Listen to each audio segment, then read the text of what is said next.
Good evening. The resilience of love is a crisis with symbiotic opportunities. This is an online project and a journey. And in this introductory video, I will tell you a little bit about what it is. Greetings and welcome, everyone. This video is for people interested in invoking the resilience of love while in this unprecedented perspective we are experiencing. The video includes an introduction with an invitation to be part of this initiative, a narrative sharing my own emotions and perspectives, a message of peace as a way to envision opportunities in this crisis, an invitation to participate in the evolving program and project, the resilience of love. When we consider the voice of Gaia, we can interpret this crisis as a message from the sovereign hostess of all forms of life, a message that comes to us, humans, in the form of a virus. This message calls for more balance in the symbiosis between planet and world.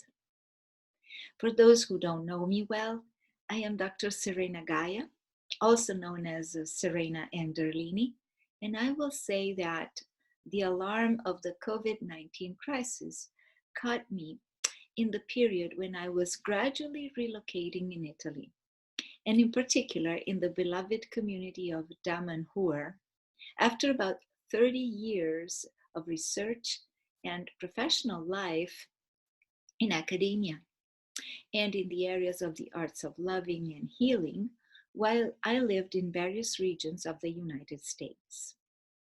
That includes California, where I discovered Tantra, open relationships, and holistic health, and Puerto Rico, where I discovered my relationship with the sea, with hurricanes, with these powerful forces of nature, and with Gaia theory from a supreme scientist of symbiosis, Dr. Lynn Margulis.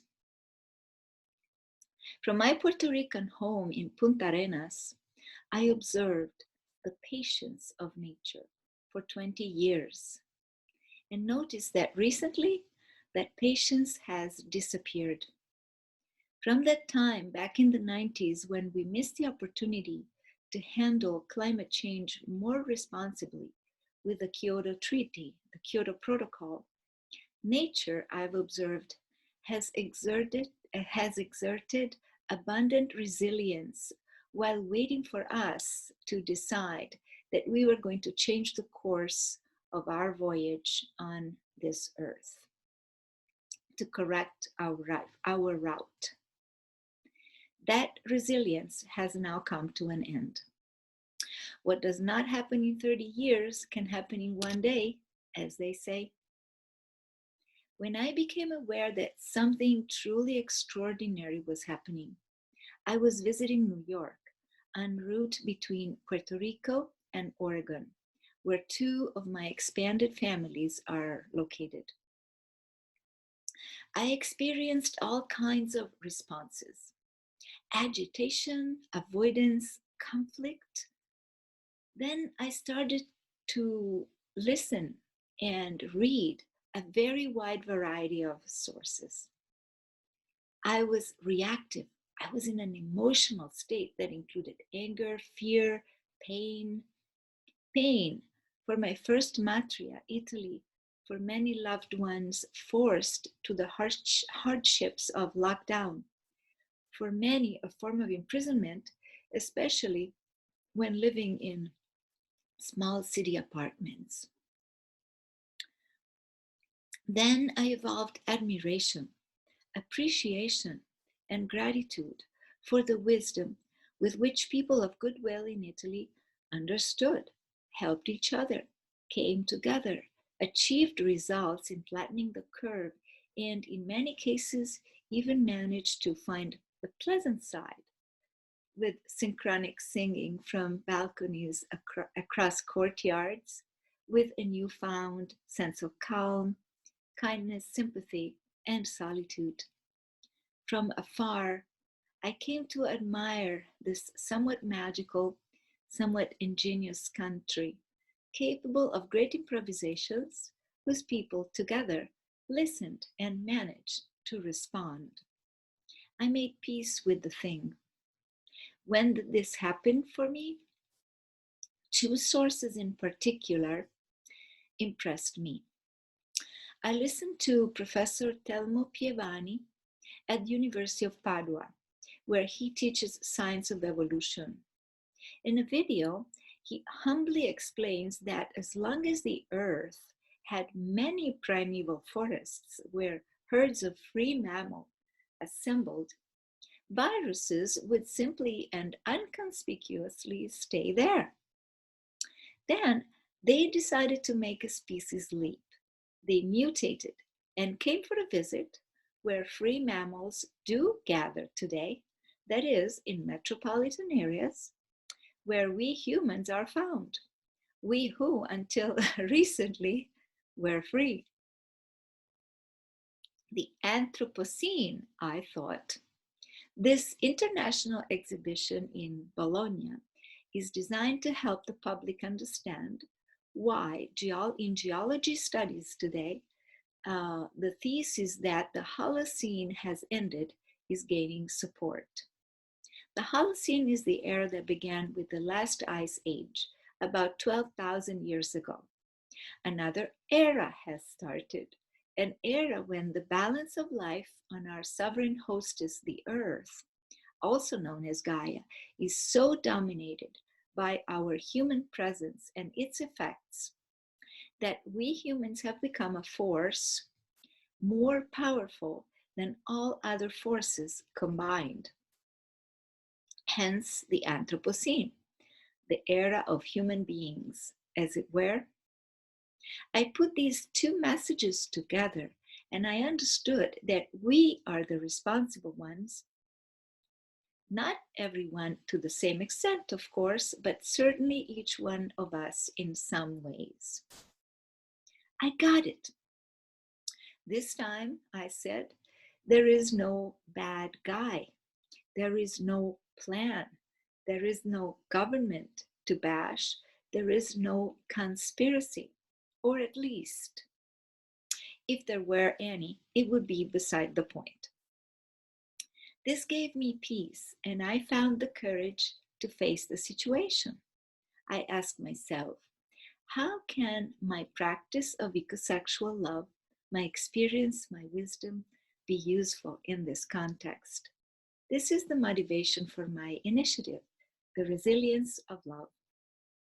If this is a crisis of imbalance in life symbiosis, what opportunities are present for us to change that imbalance into a new balance of mutual support? My practices, research, knowledge, and acquired wisdoms have served me well. I want to make them available to others. Here is how I see it right now. There is a world that what we have created, what can be described as the manifestations of the Anthropocene, and lo and behold, this world today has come to an almost complete standstill due to a virus. Oh, wonder of wonders. What is a virus? It's a very ancient form of non-life. It has no body, and biologists assure us that its existence is absolutely necessary for the symbiosis of the various forms of life that accompany us in our journey here in the world. So there is this world, and let's say that it's a bit sad today with people who suffer, worry, get sick, die. And then there is the planet. That is, there is life, there is nature, which at this moment is quite happy. There are the trees, which, as we know now, can message each other through their branches and their roots. In the Amazon, which is the only primeval forest that still exists, the message has made the rounds among the trees. They are no longer cutting us. Yay! Hares have been photographed in the deserted parks of Milan. Often when we talk about hares, our mind goes directly to the taste of an excellent stew or spezzatino. Hares hide from us. They are afraid. And instead, this time they took courage. The park is empty here in Milan, they said. Why not go there for a walk? Dolphins have reappeared in the lagoon around Venice. The skies, finally clean, are full of pure air, and so on. So, what is this Gaia who sent us the virus trying to tell us? In holistic health, we often interpret symptoms as messages. For example, I get the flu and I have to stay in bed. Maybe a few days earlier, I felt tired and didn't pay attention to my body's gentle message. So now the body has to raise its voice. I get a fever and I have to take a break. Or I have a stomach ache. I haven't digested well. The body speaks again. It could be suggesting, why don't you fast for a day? That way you give your digestive system a break, and then I can function better for you.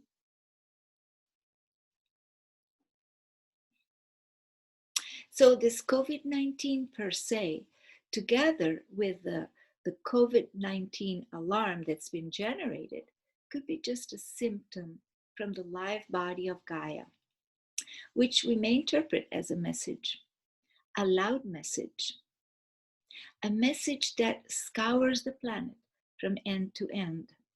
Not a more subdued message that only impacts some areas, as in super hurricanes, earthquakes in non-seismic areas, and other similar effects. I've had a lot of patience with you, dear humans, Gaia could be saying, keeping my metabolism stable as much and as long as possible so I could continue to host you all as I did before. That was my resilience of love for you. Now I've come to an end point. I can't take it any longer. It is up to you now to practice the resilience of love that I have practiced, waiting for you to decide and change your course. That's what Gaia could be saying. I hear life calling upon non-life to save itself from us.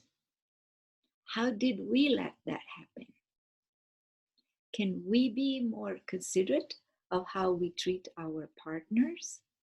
Do we need a virus to behave as if our world depended on the health of this planet? From Gaia's scream, a new awareness can evolve and guide us as we reinvent the world to align with the happiness of the entire planet. It's up to us now to change the shape of our presence in the symbiotic system of life that hosts us, from what looks like a powerful tree overseeing the forest when just a single blow can cut it off, to that of a rhizome that's more resilient because it grows horizontally. It expands sideways where it finds space to weave out its similar collaborative elements. That is the lesson I get from philosopher Gilles Deleuze, and this, behold, is what I'd like to call the resilience of love. Good, you might say, and how can we practice it? The challenge is now finding ways to help ourselves navigate the crisis, while together we also make an effort to change our route well enough for the Anthropocene to continue to be a beautiful time to be alive in. We don't have many of the answers, of course. All these responses will have to come from the flow of events that evolves. What can we do together at this time in the digital rooms where we can meet safely while staying in place? We can do a lot. We can transform the crisis into an opportunity for each one of us to get to better know and love the ecosystem called thyself. Get everyone to create and support a positive energy field in and around themselves. In these ways, each person can contribute to their physical, emotional, and energetic health, and to that of the people, families, tribes, communities, and countries they love. Let's listen to Gaia and appreciate her message. The resilience of love lies in that active listening. The shared vision is co-creating the more symbiotic life that Gaia is requesting. A vision that can generate a new healthy and happy balance between the planet and the world. Kyuh can make the difference, and that difference can be key to your happiness and health. We have weekly online appointments on Thursdays, 9 to 11 p.m. Central European Time. That's noon for Pacific Standard Time, and it's 3 p.m. for Eastern Standard Time. A screen will appear at the end of this video with all necessary information to join the Facebook event.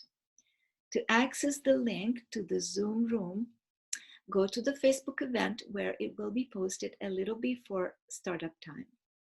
Each appointment will be unique, and together we will work in a progression toward deeper understanding and connectedness. The series will hold a combination of practices in the arts of healing and loving. It will expand our awareness of the symbiotic existence each one of us is part of, and its alchemies. These arts will apply to oneself, to one's loved ones, and to all coexisting forms of life, ecosystems, and communities of beings that one is symbiotically related to. Each meeting will invite active participation in various forms, including active listening, sharing in large and small groups, breathing, physical activity, movement, inner work, and a wide range of interactive and/or solo practices that will be proposed week by week as wishes manifest and as momentum evolves. A store of videos will gradually be created and made available in a dedicated YouTube playlist, inviting participants to practice, consider joining, and catch up on their own. We envision co-creating a wide-ranging energy field of trust, support, and sharing. Places are limited. Self-proposing guests are welcome. Opportunities to assist and collaborate are abundant. We recommend getting started as soon as possible, being present to as many weekly appointments as possible, and being open to going more deeply as the group moves along. I send you a warm greeting until next Thursday, and I hope with this to have offered you something useful. Please feel free to post your questions. We will address them to the extent that we can. Now I will share my screen with you so that you can see all the information. Okay. Thanks so much for listening to the video. To this end of the video, I will leave this information on the screen for a moment until everybody gets a chance to look at all the details.